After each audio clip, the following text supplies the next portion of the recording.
You got through it, but are you really safe?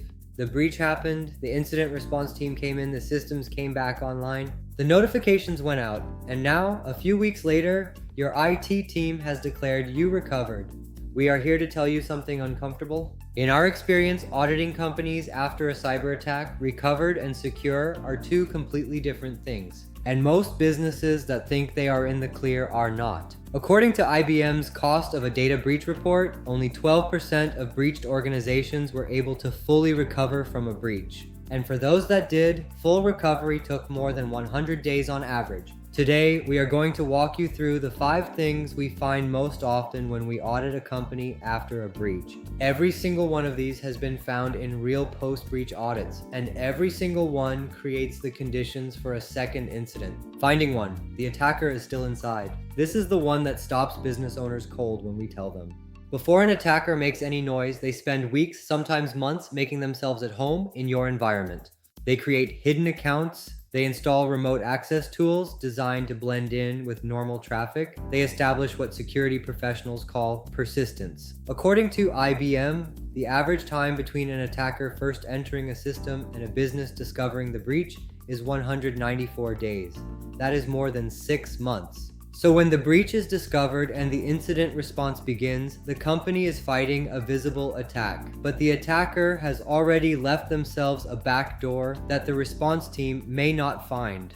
We have walked into post-breach audits and found remote access tools still running, scheduled tasks firing every night, accounts that were created by the attacker and never flagged during recovery. Systems being back online does not mean the attacker left. Finding 2, the entry point was not fully closed. When a breach is discovered, the pressure to get systems back online is intense. Speed matters, revenue is stopped, customers are waiting. And so the recovery team fixes what they can see in the time they have on the systems they know about. But attackers do not come through one door on one system, they probe broadly. They exploit a vulnerability on one server and then pivot. They use a compromised credential from one employee to access systems that credential should never have touched. They find a third-party vendor connection that was configured years ago and forgotten. When we audit post-breach environments, we almost always find that the original vulnerability exists on other systems not included in the breach scope.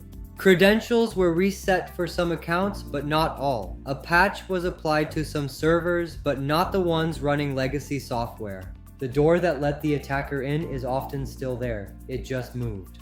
Finding 3, accounts and access were never cleaned up. Incident response is chaotic. During a breach, teams create emergency accounts with elevated permissions. External consultants are granted access that was never properly scoped. Temporary credentials are shared. Existing accounts are given permissions they should not have, so the recovery team can move faster. And then the recovery ends. Everyone goes home, those accounts stay open, those permissions stay elevated, that external consultant still has credentials to your environment 3 months later. Beyond the response itself, the original breach often relied on overprivileged accounts as a pathway, an employee with access far beyond what their job requires, a service account running with administrator rights that it does not need, a third-party vendor with persistent access to systems they only needed once. Post-breach audits consistently surface access sprawl that neither the original security team nor the incident response team cleaned up.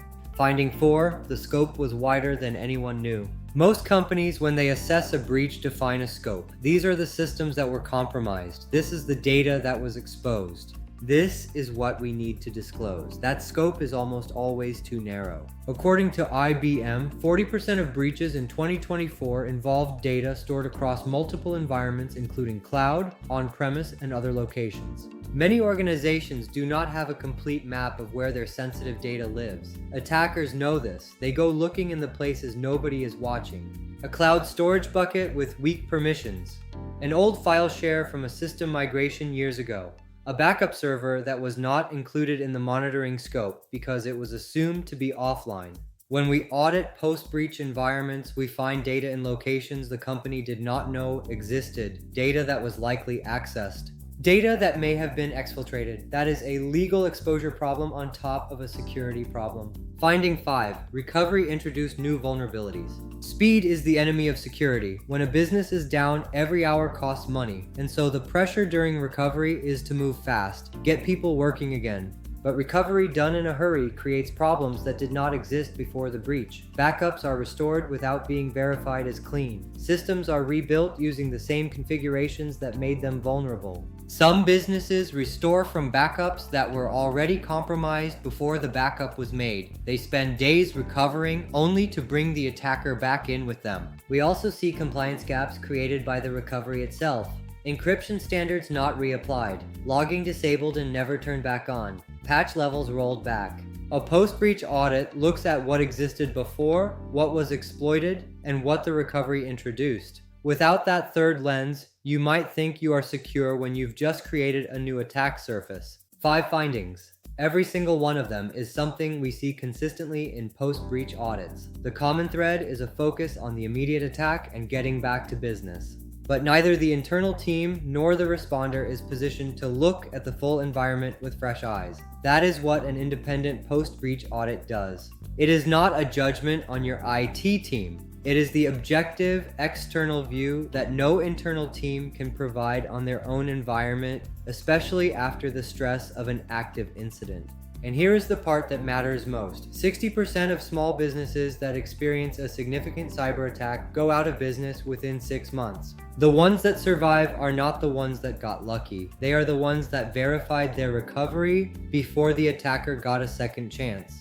Recovery is not just about getting systems back online. It is about making sure the door the attacker used is permanently closed, and that there are no other doors you do not know about yet. Every company we audit finds vulnerabilities their own team missed. If you think you are in the clear, you owe it to your business to verify that with an independent audit.